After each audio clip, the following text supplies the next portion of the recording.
As I was doing research on several stories, I got an ad from Jamie Raskin, the Democrat who lied about me in the January 6th hearing. And he said that Donald Trump's cult is spreading lies and propaganda and we need your money. And I'm just like, man, these people are unscrupulous. The Daily Mail reports Wikipedia joins in the gaslighting.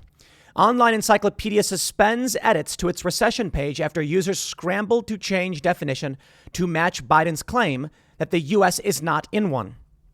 I'm just, at a certain point, grateful, tired, but grateful to a certain degree. And grateful maybe isn't the right word, but I'm just saying, like, when the lies are so brazen and overt that it wakes people up for you, I'm like, okay. You know, I'm not going to cry about it. When Wikipedia suspends edits, when the president and the press secretary and the media all start running the lie that we're not in a recession, I think regular people just start to wake up. And this, it's actually good news. It's frustrating, right? Because we experience the lies and the gaslighting over and over, like all the time, and we want it to stop. And that's why I brought up the Raskin ad. I mean, it's pure gaslighting. These people, I'm sorry, I'm just going to say they're evil people. Now, you've got the banality of evil, meaning they're just stupid and blindly marching along. Or you've got the malicious evil. They know they're lying. They know the dirty game they're playing, and they don't care. That, to me, is just pure evil. Now, I have the moral and ethical philosophy of telling people the truth and letting them decide for themselves. And that means we face very serious challenges. But the morality and ethics of this are interesting. You see, these people who want to centralize, control, and manipulate, they seem to think that that is good. It's almost utilitarianism, the idea being the ends justify the means. We must be that guiding hand for the poor and ignorant masses. The problem with that is no one human is really, truly better or smarter to a certain degree. I mean, obviously, they're smarter people, but no one is smarter than the summation of humanity. No one person could make a toaster. And so that's the point. I happen to believe that decentralization is the most secure path for humanity to succeed.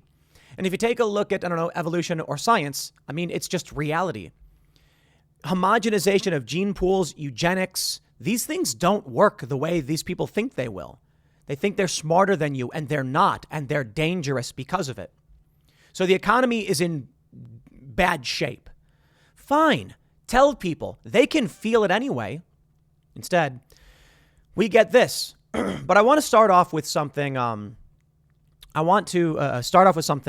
make a direct point. And this is a video from December 19th, 2000, C-SPAN.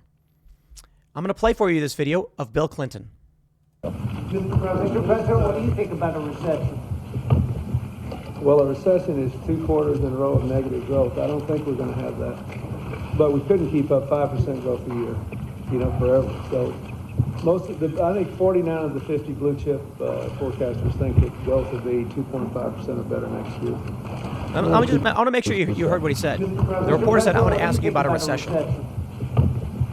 Well, a recession is 2 quarters in a row of negative growth. I don't think we're going to have that. Bill Clinton, December 19th, 2000. A recession is 2 quarters in a row of negative growth. You don't need me to tell you this stuff. They've been saying it. RNC Research with a statement from Nancy Pelosi saying, a recession is 2 periods of 2 quarters of negative growth in a row. And now they're revisiting it and saying, well, that was negative growth. Here we go. Wikipedia. The page for recession was altered at least 47 times over a roughly 24-hour period, with an administrator locking unregistered users out until August. The edit freeze comes as members of the Biden administration have tried to argue the country is not in a recession by casting doubt on the word's definition.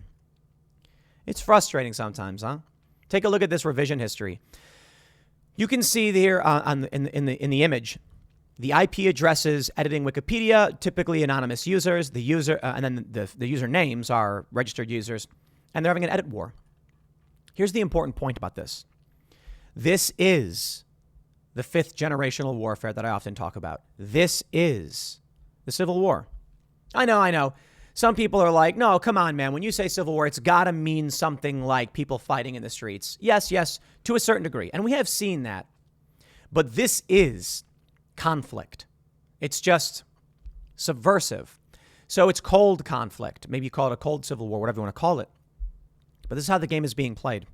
At the highest levels, you have people like me making content, calling out lies and things like that to people like you. Many of you watching also participate in various ways, also making posts on social media and calling out the lies.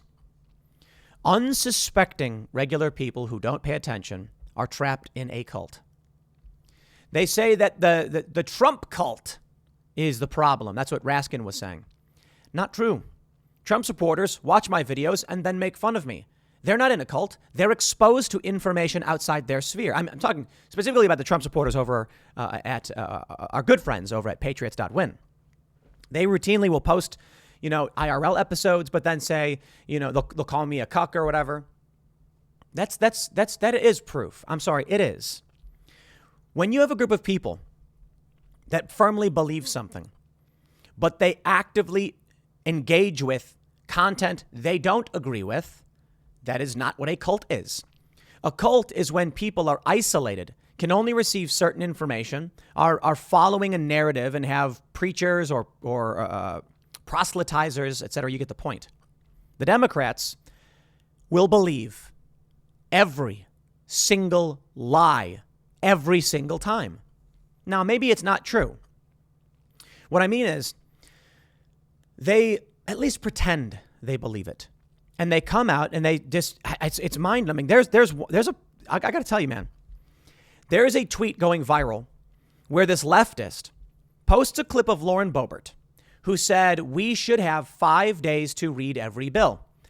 And the left are making fun of her for it. And I'm just like, these people have no principles. What? Thomas Massey, someone posted this too, this famous image where he's got 4,000 some odd pages and 19 hours to read it. It's impossible. Not just reading it, but understanding the legal implications. Impossible. 5 days? Lauren Boebert's asking for? And they made fun of her because they're in a cult. They're like, I could read a whole 600-page book in a day. You have multiple bills coming forward and no time to read them. These people don't have a moral framework. They have a tribal framework. So when something bad happens, the cult just goes, nope, not recession. Actually, a recession is technically different. Bill Clinton said it. Right? It's truly, truly amazing to see these in real time. Now, again, and I said early on that I'm grateful because this, I think, can wake up a lot of people. You have to be seriously at the back end of the bell curve if you are to fall for these manipulations. Now, I think it's fine to say technically there's an official definition of a recession, but this is the technical. This is the colloquial understanding of what a recession is. And it's been for like 50 some odd years, or I think 48 years.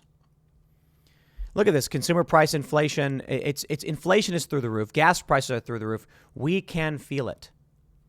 And now we're being told it's not happening. And the crazy thing is there are some people that believe it. In a weekend interview with NBC, Treasury Secretary Janet Yellen said this is not an economy that's in a recession, but we're in a period of transition in which growth is slowing. Oh, take a look at this. It's amazing. I Google searched, are we in a recession? The Washington Post. They don't say it definitively. They just say GDP report shows U.S. economy shrank. CNBC. The economy may look like it's in a recession, but we still don't know for sure. The Atlantic. Is this a recession? Wrong question. No, it's not a wrong question. Are you joking? CNN. Are we in a recession? Yes, no, maybe. I love it. All of these outlets saying, what is a recession and is the U.S. in one? Is the U.S. entering a recession? Yo, it's simple. CNN. So are we in a recession or not? Here's what Kiplinger, here's what experts say. It's simple. Yes, we are. And you don't need me to tell you that. I mentioned this the other day. Ad rates for us took a big hit. And it's been going down quite a bit. And it's like, oof, it's brutal, actually. seeing ad rates get hit so hard. Not in every facet. Direct sales seem to be going okay, but programmatic sales took a big hit, and that's because it's more of a distributed network, so you will be hit across the board. When small businesses stop buying programmatic ad, which are automatically distributed, you'll see that. Whereas direct sales, our sponsors like our show and target, our audience specifically, so we see less of an impact there. But I can see the slowdown. I've been able to see it for months. Why would the media come out and just say, we don't know, I don't know, I have no idea? Yahoo News. Are we in a recession? No, JP Morgan strategist explains. I'm tired of the gaslighting, the manipulation. I think you get it. From BET. Black Farmers Association president says food shortage is near, warns Biden. We're going to see empty food shelves in the coming months, BFA head John Boyd predicts. Here's one of my favorites. Look at this one. Gas prices are plummeting across the country. I love this. I love this narrative. It's the big ask, essentially. You know how it's like some days it's really, really hot out? And so what you do is when you're sitting in your house and the air conditioning's not working, you go under the covers. Maybe it is when you're a kid. And it gets really, really hot. And then you throw the covers off and it feels cool. Yes, because temperature is relative. You're actually making the problem worse, but it feels good for a brief second. That's what this is. Gas prices are dropping. You've probably noticed. But they come out and they're like, gas prices are down 43 cents. And you're like, oh, that's good news. Wait a minute. Gas is still at $4.50. Yeah, it's still brutally bad. It's just down from the $5 that it was. Wow. $5 a gallon for gas. You know what's funny? What we see here with the Wikipedia manipulation, with the media manipulation, is evidence of the absolute disconnect of the media from the people. And it's something we've known about for a while. Why are the polls wrong? How did they miss Donald Trump's victory for the presidency? How did they miss that in 2015 and 2016? The polls were all wrong. These people live in ivory towers. They are disconnected from reality. And so when they write these things, they think they're throwing down to the people the information. Dude, I think I can tell it's getting bad when I go to a gas station and I have to actually buy the gas. I think I can tell it's bad when I go to the supermarket and there's literally no produce. So you can write all of the articles in the world, and then when I show up to the supermarket and I'm like, yo, these people are crazy. So here's the funny thing about all this. The gaslighting, the lies, the manipulation. This is good news. It has become so insane. It's a funhouse mirror to reality. And I think this is waking people up. Not everybody. There is a cult, and it is the Democrats. To the things I see posted by these people on Facebook and Instagram and stuff like that, because I have thousands of people who have friended me, from Occupy and from across the political spectrum. And they're just saying things like gas is dropping, Biden is doing a good job. And I'm like, y'all were posting memes saying that Joe Biden couldn't affect gas prices only it was like a month or two ago. Now you're saying Joe Biden's policy is working. Eat that, conservatives. They post these memes that fly in the face of their own ideology. They mock the appearance of people on the right while claiming they're against body shaming and things like that. It is nonsense tribal cultism. Then they say, those Trump supporters sure are in a cult. Dude, when you espouse the talking points of the corporate press and major corporations and every celebrity without question, you are the cultist. So this is why I think this is good news. Regular people, we're trying to win. This is the information war of the fifth generational conflict that we're facing, the Cold Civil War. You can say we're in the recruiting phase, I guess. But you know what? When a regular person has to ask why it costs them $100 to fill up their gas tank, you can just be like, look, man, Joe Biden said he wants to get the U.S. off fossil fuels. I don't know about anything else. You can believe whatever you want. It's not Joe Biden's fault. Okay, well, what do you think happens when the president starts banning fracking and says he's going to get the U.S. off fossil fuels? Do you think that would make prices go down? No. It's going to hinder supply. So maybe there are some people that are lost causes. You'll never convince them. But maybe now, finally, when you show them articles like this, dude, we're in a recession. Your wages are stagnant. You're struggling to find work. Your gas prices are too high. Your food costs are going up. Your business is slowing down. All of these reasons. And then say, Joe Biden says we're not in a recession. And you know what I love to do? There's a rhetorical game you can play where if you're trying to convince, say, a Democrat about what's going on, about the reality, you can't go to someone and just slap them in the face with the truth. You can't do that. I mean, I think that's the way you do it. But you can also just, be a little sarcastic. So when they say something like, I'm having a really hard time right now. Gas prices are super high. I don't understand. I can't afford this. People aren't coming to my restaurant anymore. Tips are down. You just say, oh, shut up, you Republican. We're not in a recession. If you're struggling, it's your own fault. Joe Biden says we're not in a recession. That means any struggle you're facing is because you're a loser. Maybe a little harsh, but you get the point. Whose fault is it?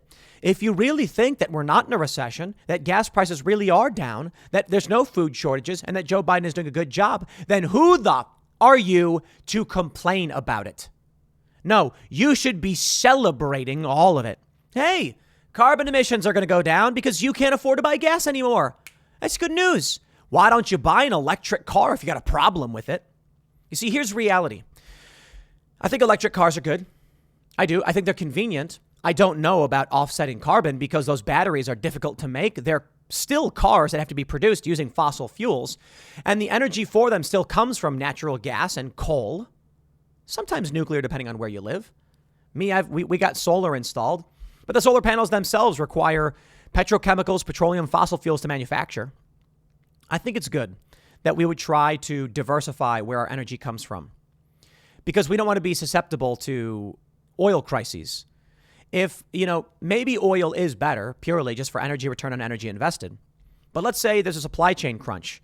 We still need a way to maintain that energy. So consider it this. Using oil to build geothermal, wind, and solar power is effectively storing access to that energy from the petroleum. I think that's great. You can't rely on wind when it's not windy. You can't rely on sun at night or when it's storming. I think you can typically rely on geothermal for the most part because I don't think in our lifetimes we're going to see volcanic and, underground activity stop. But I could be wrong. I think those things are less reliable, but they're great to have as backups to maintain, the flow of electricity in the event petroleum and natural gas and these things are curtailed. So it's smart. But anyway, I digress. The point is, I think we can do better. I think we should. I think it's good for the economy, actually. A lot of people seem to think that the real reason they're pushing electric cars is to save the auto industry, which is a large portion of our economy. I certainly think so. And hitting gas prices forces people into buying alternatives, which props up the auto industry. The economy relies on your continued purchasing of goods. That's why we have planned obsolescence. But what happens when you have too many gas vehicles on the road? No one's going to buy a new car. They're going to buy used cars. And that's not bad. I mean, there's still commerce happening. But the manufacture of new cars, hey, man, those are jobs. That gives people work. The left seems to think the answer to all of this is universal basic income. That doesn't seem to make sense. I don't think it will be. I think that would just drive inflation and then people would stop producing across the board. You can't have an economy where, auto manufacturers are given stipends to not make vehicles anymore. Farmers are being paid not to farm, but then regular people still have to work. Then you basically have a serf class, people who get money for free and people who don't. I don't see it working. And so therein lies the issue. The machine needs you to keep buying. The economy, in order to avoid a recession, they may be doing what they can to avoid it, but it doesn't seem to make sense. My view on all of this is the machine is broken. I believe that if they were honest with everybody, told them the truth about what was happening, told them the truth about the recession, and explained, people need to buy stuff at a certain rate, we'd be better off. A decentralized network trying to solve problems is better than a single centralized authority because that single individual and those small groups, they're not smarter than the summation of humanity. Now, humans are dumb, but what I mean is humans are intentionally kept in the dark. We have stupid people and we have smart people. And hierarchy is not a bad thing. Having some smart people guide the machine can be good. But lying to people so they make incorrect decisions puts bad leaders in place and then causes a system to crumble. You will reap what you have sown, and this is exactly what's happening. I wanted to highlight this story because, man, my friends, please share this stuff with your friends, your family, because in my view, this is what wakes people up. Tell your friend when they're like, I can't afford rent. Be like, that's your fault. You must be a loser because we aren't in a recession. Joe Biden's done a great job. What's wrong with you? Yeah, clearly they're going to be like, dude, nothing. It's like, well, maybe you should wake up and stop voting for this stuff and stop believing the lies from the corporate propagandists. We're in a recession, my friends. It's brutal. They lie. Remember before 2008, the Great Recession, they said, everything's fine. Bye, bye, bye. And then people didn't destroy their lives. Prepare for the worst. Hope for the best. Do your thing, but be savvy and smart about it. I'll leave it there. Next segment's coming up at 1 p.m. on this channel. Thanks for hanging out, and I'll see you all then.